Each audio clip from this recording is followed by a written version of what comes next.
Hi, welcome to the museum. We are super excited to share with you some stuff in our new exhibition, Dinosaurs, the Age of Big, Weird, Feathered Things. Today, I'm gonna give you a tour of the show, we're gonna do a story time, and then we're gonna wrap up with a craft. So I hope you guys are excited. Before we begin, I'm going to do a quick land acknowledgement and tell you a little bit more about the museum and the land that we're on. So the museum is located in downtown Kitchener in southern Ontario, and this land has been home to Indigenous people for generations. For thousands of years, Indigenous people have been stewards of this land, and as settlers, we're super grateful for the opportunity to live, work, and play on this land.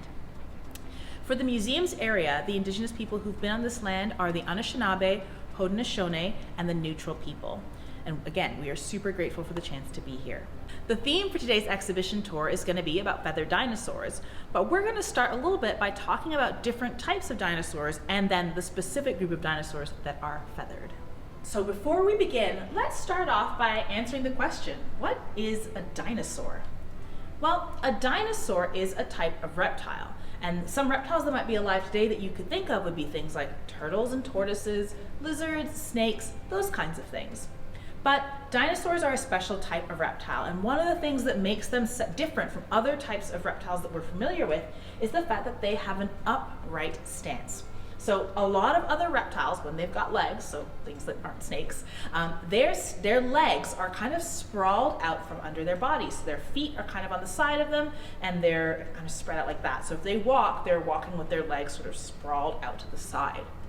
But we can see from our Stegosaurus friend here that dinosaurs don't have a sprawled stance. Their legs aren't spread out wide from under them. They're actually tucked up right under their body. And this is called an upright stance. That upright stance is what separates dinosaurs from other types of reptiles.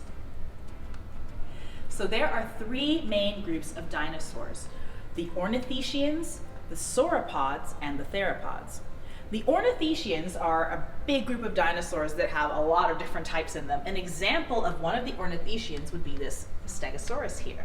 So these are often dinosaurs that are walking on four legs, but not all the time, because some hadrosaurs or some duck-billed dinosaurs may be part of this. But these guys are, a lot of dinosaurs fall under this category. So we've got the Stegosaurus, we've got the Triceratops, some of the hadrosaurs. Those kinds of dinosaurs are ornithischian dinosaurs. So the second type of dinosaur is a sauropod. So if you think of a long-necked dinosaur like a Brachiosaurus or an Argentinosaurus, those kinds of things, those are sauropod dinosaurs. And right here we've got a sauropod claw. So many long-necked sauropods had claws, or a single claw on their back feet or a single claw on their front feet, and they may have used this to kind of either dig around or even to defend themselves. You can imagine that a kick from a sauropod would probably not be a good time. Okay, and the third type of dinosaur is a theropod. This dinosaur here is a Suchomimus, and it is an example of a theropod. So we can see that it has two big long legs, and it walks on only two legs. It uses its front legs kind of like arms, and it's got this nice strong long tail to help it balance. And those are the things that help us tell that a dinosaur is a theropod. The other thing to note is that it's got 3 toes on its back feet, and theropods are often carnivores, and we can tell that a dinosaur is a carnivore based on the shape of its teeth. And in this case, our Suchomimus has some big, long, triangle-shaped teeth that would be perfect for grabbing its prey. This Suchomimus here is completely covered in scales, and often when we think of dinosaurs, we think of great big scaly things. But there's a lot of new evidence that's been coming out lately to tell us that dinosaurs may have not been entirely covered in scales. They may have had feathers.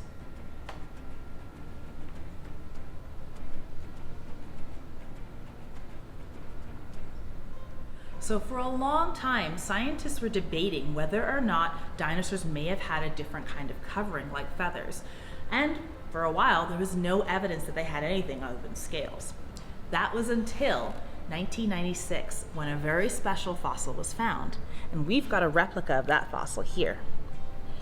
This dinosaur is called Sinosauropteryx, and it is covered in feathers. You can see all along its back, there's like this tufty texture, and those would have been either down feathers or prickly quill-like feathers. This fossil was found in China, and what's really cool about it is that it wasn't found by a scientist. It was actually found by a farmer who was working their field. So it just goes to show you that if you keep your eyes peeled, you can probably find some really cool things. The really cool and important thing about this Sinosauropteryx having all these feathers is that it gives us a lot of information about the evolution of dinosaurs and what has happened to dinosaurs. So I've got a question for you. Are dinosaurs all extinct? Now, many of you may be thinking, yes, all dinosaurs are extinct, but that is not actually correct. So dinosaurs are the ancestors of birds. And so that means technically that birds are dinosaurs. And so when we think of dinosaurs, when we often are thinking of dinosaurs, we're thinking of things like Tyrannosaurus rex or Velociraptor or Triceratops, and those are dinosaurs. But often when scientists are talking about those kinds of dinosaurs, they call them non-avian dinosaurs. Now, avian means bird. And so what do you think non-avian means? So non-avian means a non-bird dinosaur. So dinosaurs and birds, or birds and dinosaurs, are so closely linked together and are so closely related that when scientists are talking about those kinds of dinosaurs that we think of, they have to actually remind themselves that these are the dinosaurs that aren't birds. So fossils and dinosaurs like this Sinosauropteryx and a couple of others that we're going to talk about today give us lots of information to help us learn about how dinosaurs evolved and how they turned into birds. So this here is a Velociraptor. This is another theropod dinosaur. We can see it's got 3 main toes on its feet, and it's got this wicked curved claw that it can use to help it catch its prey. And we also know that it was a carnivore, and it used its front legs a bit like arms. So this Velociraptor is completely covered in feathers, and this one has like kind of a down, fluffy feathers. But what I want to show you are the feathers on its arms. So these feathers look a lot like feathers you'd find in birds today. They're long, they have a kind of a core at the middle with lots of little bits branching out. So scientists realized that Velociraptor probably had a lot of feathers like these. So a few years ago, a set of researchers were looking at fossil arm bones from a Velociraptor. So that's the bones here. And they noticed that those arm bones had little bumps in them, or little knobs. And these knobs were similar to the bones, or similar to the knobs that you'd find in bones of modern birds today. And those bumps are called quill knobs. So in a modern bird, the long feathers of their wings actually like attach to the bone a little bit, and you'll see that in the texture of the bone will have these bumps. And so because scientists found these quill knobs in fossil Velociraptor arm bones, it gave them a lot of information about what kind of feathers these dinosaurs were covered in. And they were pretty sure that aside from maybe some softer feathers or shorter feathers on the body, it actually had long feathers that were very similar to the feathers in a bird's wings.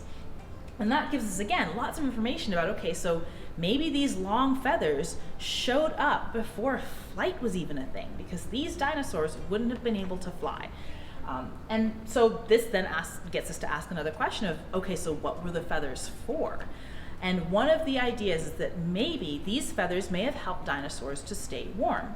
And so having a body entirely covered in feathers would probably trap a lot of heat. And so that helped the dinosaurs to maybe use their energy more efficiently, be able to move faster, or be able to go for longer than dinosaurs that weren't completely covered in feathers. So one idea is that maybe they used their feathers to help them stay warm. So dinosaurs may not have used their feathers to fly, and I should probably say non-avian dinosaurs did not use their feathers to fly, but they may have used them to help them get around and maybe glide a bit. This dinosaur here is called a Microraptor, and scientists think that it may have actually used its arm feathers to help it glide from tree to tree. In fact, it even had an extra set of long feathers on its legs. So maybe it might have spread its arms and legs out and kind of glided around a little bit like maybe a flying squirrel or something like that. So it didn't necessarily fly the way that avian dinosaurs do, or birds, but it could have used its arms to kind of help it glide from tree to tree, glide from rock to rock, or as a predator, it may have used its arm feathers to glide down onto its prey and catch its meals. So I talked a little bit with the velociraptor about the idea that feathers may have been there to help dinosaurs stay warm. And another idea about why feathers showed up on these dinosaurs has to do with the idea of being able to talk to each other or communicating. And so in a lot of modern birds that you see today, they may have bright colors, they may flash their wings, they may flash their feathers around to signal or talk to other birds in the area. And so it's possible that non-avian dinosaurs used their feathers to communicate. And this idea is called the display hypothesis. And so it's the notion or the idea that the color of the feathers or the way the feathers were shaped or having all those extra feathers on the arms were used to signal or communicate with others. And maybe we could imagine that something like our microraptor maybe might spread its arms wide and flap its wings in a certain way to communicate to other microraptors in the area. Now, we're not super sure what color dinosaur feathers may have been. It's possible that they were maybe brownish colors, so we can think that dinosaurs lived in their environment. They had to maybe they had to blend in, so they might have had colors in their feathers that helped them to camouflage with their environment. There is a little bit of evidence about some dinosaur feather colors, and if dinosaur feather fossils are found, a scientist can kind of analyze those fossils, maybe look a little bit at what's inside the fossil. They can kind of maybe get an idea of the different pigments or colors. So sometimes they may be browns, sometimes they may be blacks. But one cool thing that has been found in dinosaur feathers is iridescence. So iridescence is shimmery, sparkly feathers. And if you think of a bird like a peacock, that bird has lots of sparkly, shimmery feathers. Another bird that's a little closer to home that you might recognize and might notice that it's got this really shimmery blue head would be a grackle. So the idea or the fact that some dinosaurs had shimmery feathers gives a bit of support to the idea that feathers weren't just for staying warm, they also may have been ways to communicate with one another. So this here is Confuciusornis. It is one of the earliest birds, or I guess avian dinosaurs. Now, it looks a little similar to our microraptor here, but we can point out a couple of important differences. And the biggest difference has to do with the back, or the back end. It's the tail. So one of the things that kind of separates avian dinosaurs from non-avian dinosaurs has to do with the length of the tail. So we can see our microraptor here has got a long lizardy tail with lots of feathers, but it has a really, really long tail. But if we look at our Confuciusornis, we can see that it actually has quite a short tail. It doesn't have as many bones in the tail, even though it may have lots of feathers. And things like this, these shortening of the bones, or lessening of the number of bones in the tail, maybe reducing the number of bones in the arms, are some of the things that would have slowly happened over time and would have been things that these dinosaurs or these birds would have evolved to help them to get off the ground and eventually fly.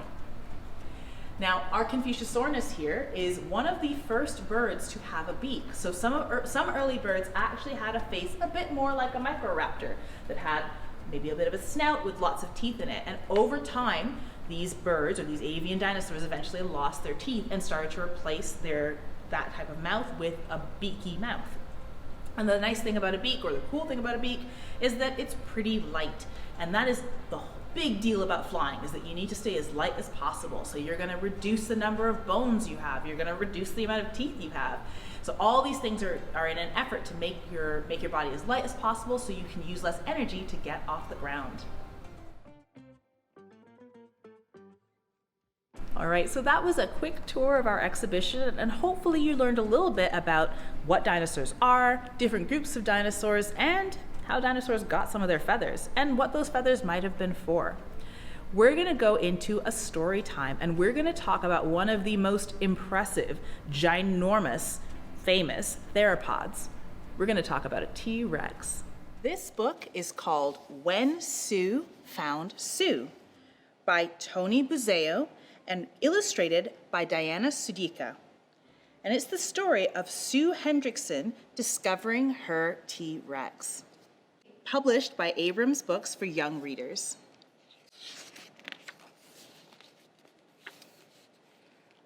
For Sue Hendrickson and all of the curious women finders, TB. For Isabel, the world is illuminated by your curiosity, DS. And this is a quote from Sue Hendrickson herself. "Never lose your curiosity about everything in the universe. It can take you places you never thought possible."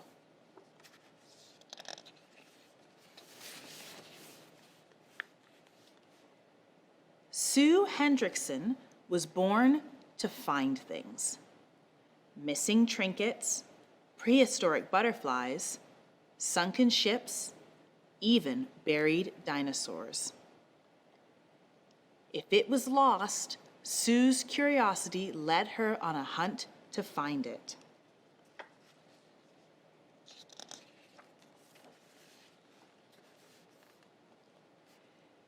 Sue began searching for lost treasure when she was mighty small. She was born shy and incredibly smart. Treasure hunting was the perfect job for a shy girl. When she was young, she would walk alone through the alley behind her home in Munster, Indiana, with her head down. She was on a mission to find things. And she often did, like the little brass perfume bottle she's never lost.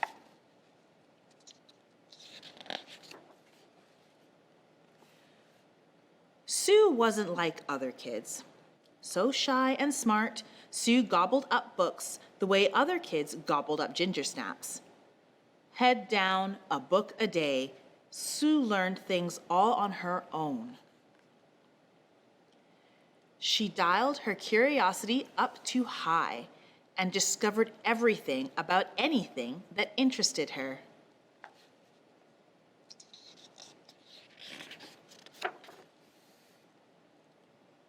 Sue's curiosity led her to visit the Field Museum of Natural History in Chicago. She loved to view the endless supply of treasures that other hunters, maybe shy outsiders themselves, had already found. She couldn't wait to grow up and search the wide world for hidden treasure on her own.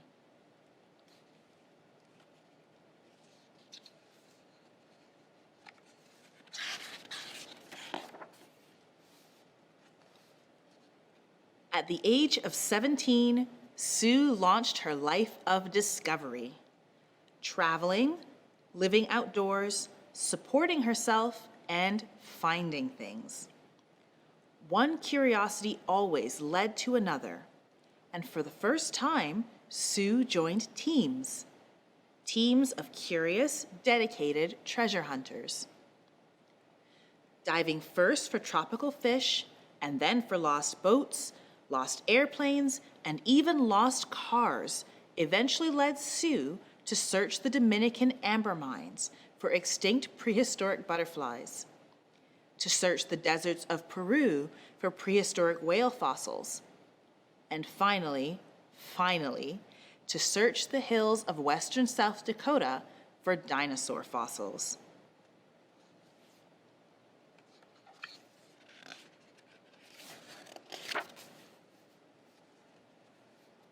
For 4 long, hot, dusty summers, Sue dug for duck-billed dino fossils, taking down the big rocks with a shovel and pick, then freeing the bones, first with a rock hammer, then with a digging knife, then with an X-Acto knife and a tiny pick, and finally dusting the area with a paintbrush to remove all traces of rock from the bone.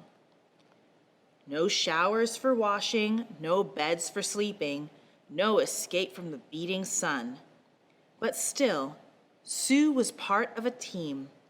She loved the work, the discovery, and the chance to be curious and find things.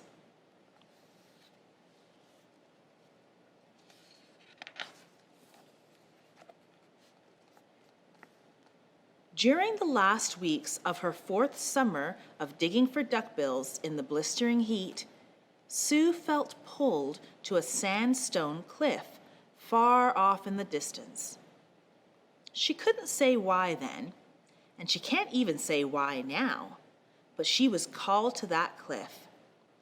And on August 12th, 1990, with her team headed into town to fix a flat tire, Sue finally followed her curiosity. She and her golden retriever Gypsy left camp alone that morning in a dense, misty fog, so unusual in the hot, dry plains. They hiked for 4 hours across 7 miles of rugged prairie land before they finally reached the rock face Sue had been so curious about.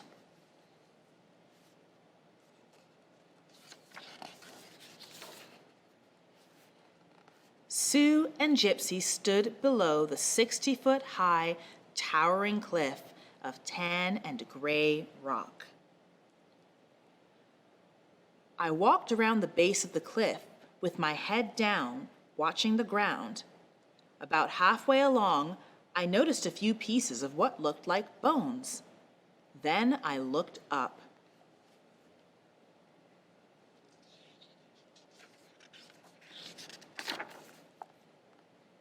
Sue stared up at 3 enormous backbones protruding from the cliff 8 feet above her. She felt a thrill run through her. Could it be? It was hard to believe, but Sue knew by their incredible size what those fossils must be. A Tyrannosaurus rex. I could see them quite clearly in the sunlight, as though waiting patiently for someone to find them. Once again, Sue Hendrickson did what a shy outsider girl had trained herself to do so well. She found them.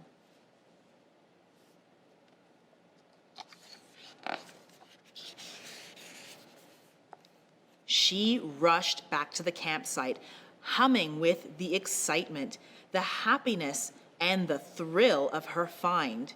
She couldn't wait to tell the others. A Tyrannosaurus rex! Her team immediately named the dinosaur Sue the T-Rex, after Sue Hendrickson, the finder. Then they raced to free the T-Rex from her cliff.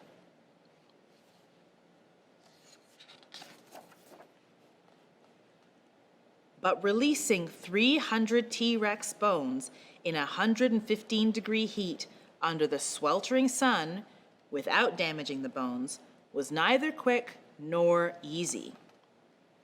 For 5 days, Sue and the team worked from sunrise to sunset, breaking rocks with picks and digging with shovels to remove nearly 30 feet of sandstone and hard soil.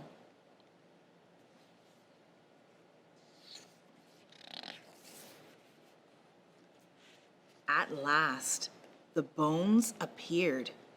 So many of them. The team mapped the location of each with drawings and photographs.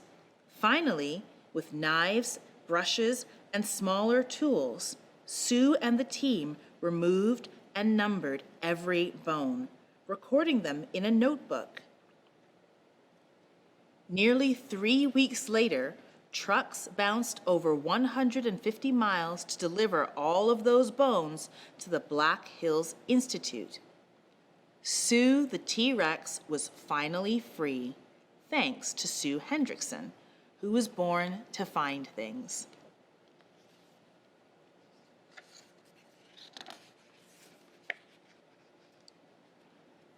After a long dispute about ownership, Sue the T-Rex went to auction.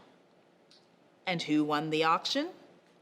None other than the Field Museum, the very same museum Sue Hendrickson loved to visit so often as a young girl. Walk into the Field Museum of Natural History in Chicago. Inside, Sue the T-Rex towers over you. She's the world's largest, most complete, best preserved Tyrannosaurus rex fossil discovered so far.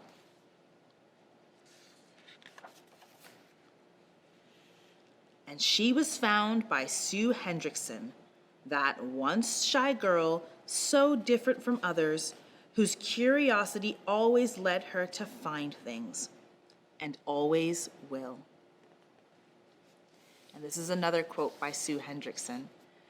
"The thrill of discovery is a real emotion, like a rush. The excitement is worth the days or months of hard work and keeps me going on and on, looking for more. And that's the story of Sue Hendrickson and when she found Sue the T-Rex. Well, I hope you enjoyed that story about when Sue found Sue. Next up, we're gonna move on to our art activity or our craft, where we're going to make a paper raptor puppet. All right, everyone, now it's time for us to go into our craft. Our craft is gonna focus on a very popular, well-known theropod dinosaur, the Velociraptor. So I've got a Velociraptor puppet template for you, and you should have a chance to download it. Hopefully you downloaded it beforehand. It's just a PDF, pretty straightforward. And you'll want to print it on regular paper, or if you have any cardstock might work a little better. But paper should be okay too. And if you have to, you could probably print out 2 copies and like glue them to each other and double up. So I'm gonna walk you through the steps of how to make our paper raptor puppet. For this activity, you're going to need the template, a pair of scissors to cut everything out, some tape, coloring supplies, and I've chosen pencil crayons here. I would recommend either pencil crayons or regular crayons. I wouldn't choose markers or paint just because making the paper a bit wet might make it a bit more fragile for what we're going to be doing. And I've put a couple of different things here that are more like different options to help you if you don't have certain things on hand. So you'll either need popsicle sticks, tongue depressors, or straws. Either or should be fine. And then you'll also need either a barbecue skewer or pipe cleaners, but you can probably use the popsicle sticks for some of this as well. So just whatever you have on hand that we can use to make our little puppet. And then you're also going to need a hole puncher and then some brass fasteners. So that's one option. Or I'm gonna show you 2 different ways in this little demo. You'll need the hole puncher as well, but you can use some yarn or thread and a needle. So I'm gonna show you both of those techniques for assembling our little puppet. First thing we're gonna do with our puppet before we cut it out is we're actually going to color it first. It's going to make it a little easier to not have to worry so much about staying inside the lines. I picked a couple of colors for my Velociraptor, mostly kind of browns. There's like a bit of a red and an orange and a yellow here, but I tried to stick with kind of earth tones because my Velociraptor is a predator, so maybe it might want to camouflage a bit better so it can hunt better. And so there's 2 parts to your puppet. You've got the body of the puppet and then the arm. And you can see the arm, we've talked about feathered dinosaurs already, so we can see that our Velociraptor arm is covered in very long, straight feathers. So I'm gonna just go ahead and get started with my coloring. Now you can color your dinosaur whatever way you like. If you want to use lots of bright colors, maybe so that your dinosaur can use its feathers for display, that's one way of coloring your dinosaur. So maybe you might choose brighter colors or maybe sparkly colors if you have any like those sparkly crayons. That would be kind of fun. It's maybe a bit of iridescence.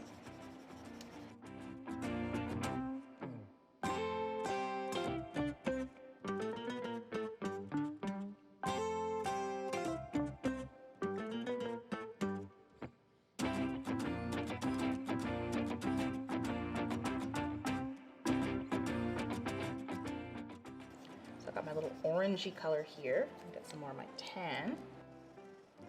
So like we talked about earlier, the Velociraptor is a theropod, and we know it's a theropod because it walked on two strong, long legs, had a nice long tail for balancing. I'll get these tail feathers here. And it also had shorter arms. So it was walking on 2 legs and using its front legs as arms.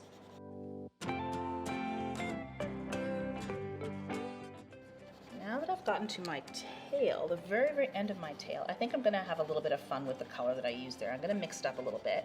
So I've done browns and orangey colors. I'll try and cover this orange a bit more. It's not so orange. And I think for my tail, I'm gonna add some reddish colors. So I'm gonna add some red feathers to my tail. So a nice dark red here. These are another set of long, straight feathers with lots of structure to them. So not quite the tufty down feathers that we saw on some, or maybe that might be covering the rest of the dinosaur.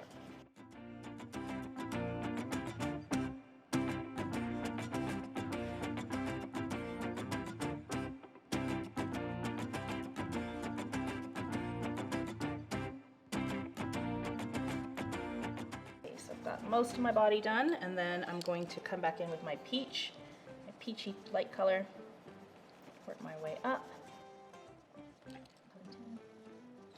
now the last thing I gotta do is my leg. I'm gonna go with the same brown color that I used for the body.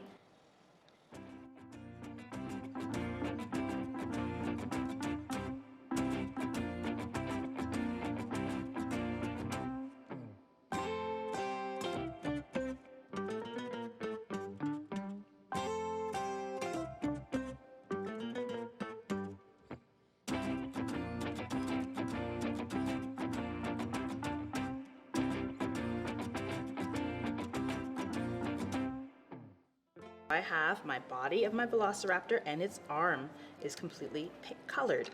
Now I'm gonna decide what color I want to do its face and its feet. So I wanted to kind of give it a lot of contrast. So I'm gonna actually do the feet in yellow, and we'll see how I feel about the face in a second. But I'm gonna do the feet in yellow, and I'm gonna do the claws, those long, vicious claws. I'm gonna do them in a, I've got a gray here. I'm gonna do gray for the claws. So I'll do yellow feet. Bright yellow feet.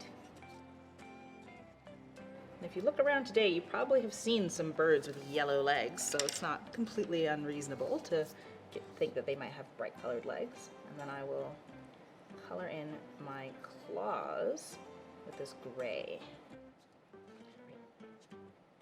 Okay, all right, so we've got our, oh, and I've got some, so you can see its little fingers right here. So it's got 2 little fingers sticking out. So I've got 1 finger there and 1 finger there. So I'll color in its hand with a little bit of yellow, just a smidge, and then you can see the claw there. So that's gonna be 2 of its fingers are visible. And then for the face, I think I'll go with maybe, let's go with the yellow. We'll go with the yellow for the face. So color that in. Maybe I'll add a little something else to it, smooth it out. Now it's very likely that these dinosaurs had scaly legs or scaly feet. And if you ever have a chance to look at bird feet today, you'll see that they kind of have a rough kind of scaly texture to their skin. And that's very simple. It's probably very likely what these kind of dinosaurs' legs were looking like. So think of something like, maybe not necessarily like a songbird, but like think of like a chicken leg, or maybe even something like an ostrich or an emu. All right, and last I've got the eye, and I'm gonna make the eye, I'm gonna add a little splash of contrast here. I'm gonna put purple for the eye. So on your sheet, you'll notice it's a bit of a gray color. So it just adds a bit of darkness, but you can color it in if you wanna add a bit more. So now it's time to cut out the velociraptor. Now, I think that the easiest way to do this would be to cut the biggest chunks out and then kind of spend a bit of time doing some of the closer, finer bits. So I'm just gonna really roughly get rid of all, well, this is instructions, so I'm just gonna get rid of the instructions, so that's out of the way and I don't have to worry about that too much. And then I'm gonna go in here and I'm going to cut the arm out just so it's out of the way. So now I will do the body. And I would say maybe start with doing the torso and the kind of bulk of it before going to the tail, just because the tail is going to be kind of flexible and sort of hard to hold. So when you've got more paper, it might be easier to do that one. And like I said, you've got pretty thick lines, so hopefully that'll make it a little easier for you to cut.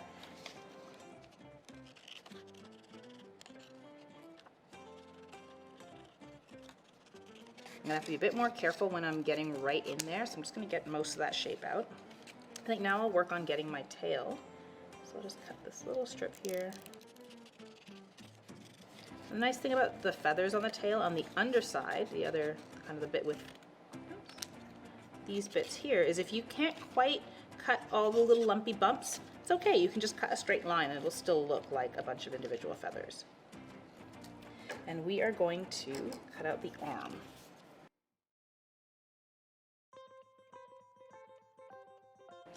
And the same thing with the arm feathers. If you don't think you can cut all these little tiny bumps, you can just do a straight line across them and it'll still look like long feathers.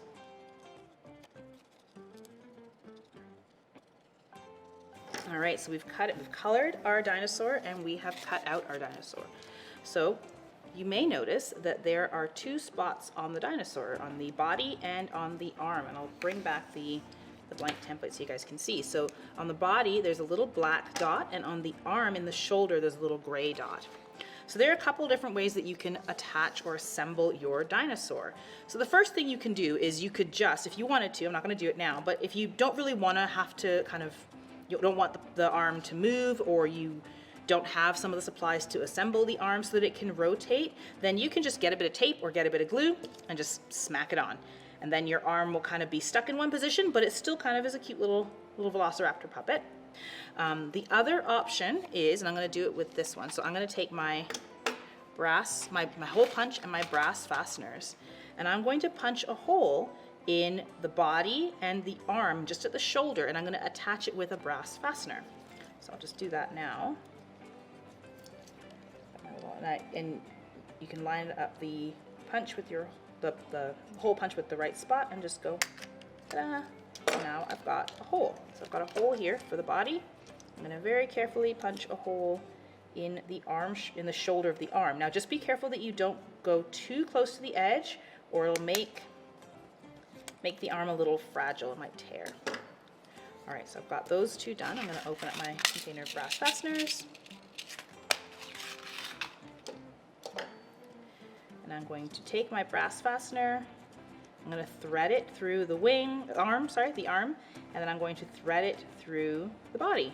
And I flip it around, and the nice thing about brass fasteners, it looks a little bit like a nail, but there's two little bits that spread apart. And I'm just going to spread them apart very gently. And depending on how tight you squish them down, you'll make this joint either more flexible or more stiff. So I'm going to press it down a little bit, and what I find helpful is if I kind of make sure my puppet's nice and flat and just press really hard on the brass fastener, it'll just pinch it down a little more tightly. I've got my puppets now got a part that kind of joins like that. So that's one way that you can put your puppet together. The other way, if you don't happen to have any brass fasteners, I'm going to show you the other way of doing that. And I've got another puppet that I cut out but didn't color, just to show you how to do this one. So this one's kind of cool. It's something that a lot of people who do a lot of paper puppets may use this technique as well. It does require me to explain how to do it though. So you're going to need your hole puncher again. And I'm going to punch a little hole at the exact same spot as before, but only in the body. I am not going to punch a hole in the arm. I'm going to get a bit of yarn or thread. I think probably with this hole that size, you'll need some yarn. I think that'll work better. Not very much, just a little bit. Cut off a snip of that. If you want to go through and thread it through with a little plastic needle, you can do that, but if you can manage with just your hand, you can just thread it through with your hand. So I've got a hole in the body of my velociraptor. I'm going to thread some yarn through that hole. Now I'm going to make sure I've got my arm positioned in the way that I like. Do it like that. And I'm going to get a bit of tape, and I'm going to tape this yarn, my yarn on top of that. All right. Okay, so that's a bit messy here, but we'll clean it up in a second. I'll just grab a pair of scissors and trim this. Probably might be a little easier if you like kind of pull it back a little bit and just trim what you don't need. But you do want to save it because you need a bit of tape for the other side too. You just want to make sure it's held down in place.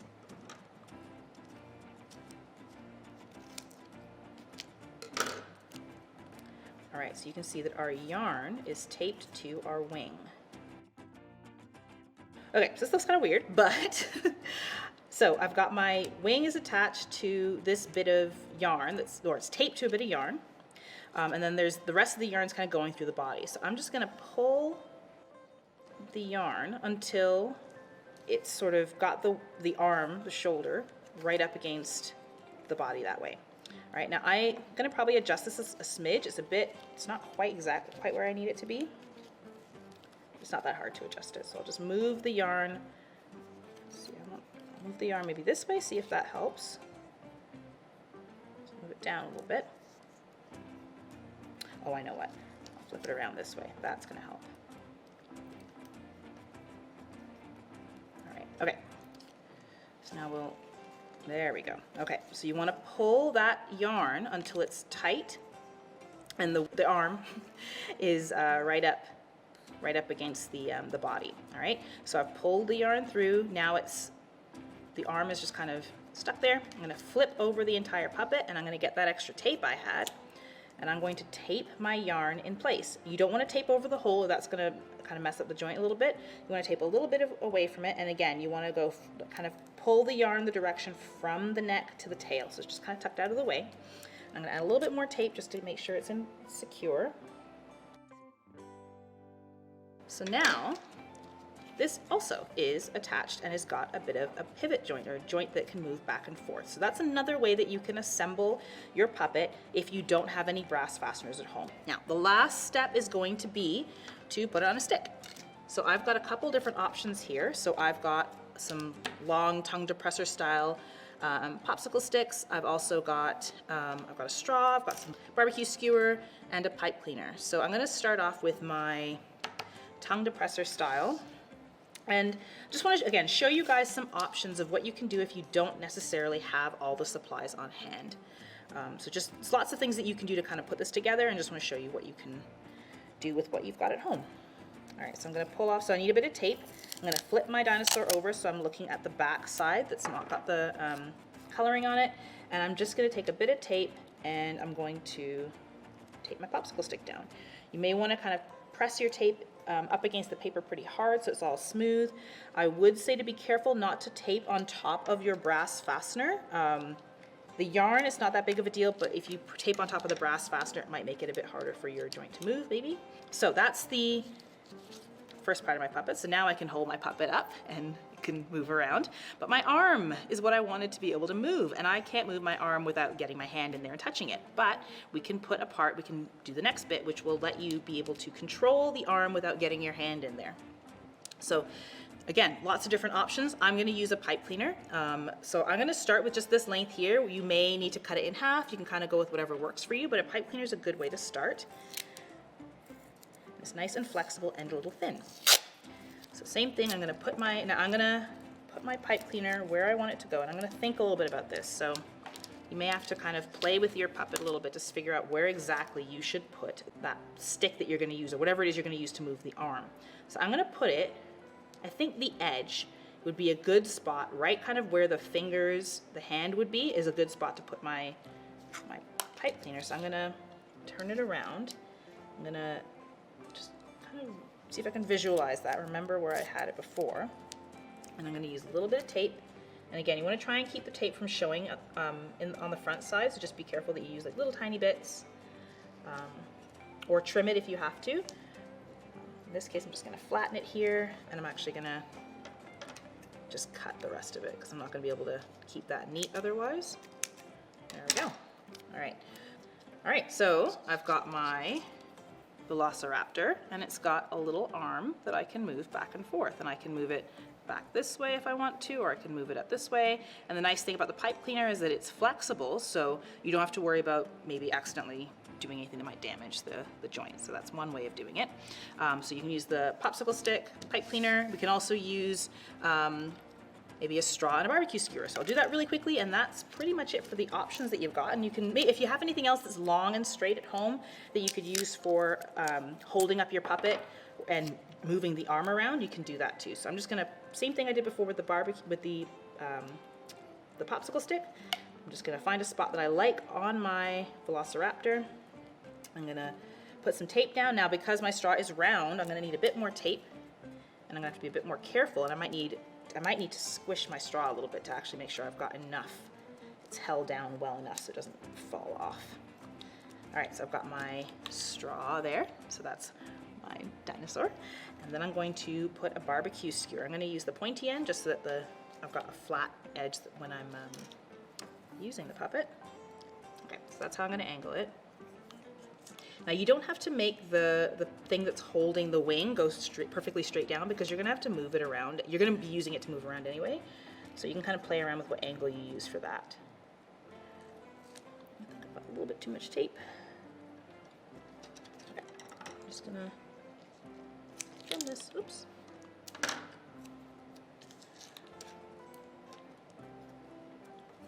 Alrighty. So now that's another way that we can, oh, this one's a little stiffer, so we might use it this way to kind of move our arm. All right, so those are two different ways that you can make a Velociraptor puppet, or well, like one main way, but there's a couple different ways you can assemble it. You can use a brass fastener to hold the arm onto the body, or you can use the yarn and tape technique I showed you. And you can use whatever you've got around to kind of be able to hold up your little puppet and to move the arm around. All right, well, I hope you enjoyed that craft. If you do end up making it, we would love to see what you come up with. So be sure to snap a picture of what you've done and maybe tag the museum. You can find us on social media through a lot of different places. So thanks a lot, and I hope you enjoyed the craft.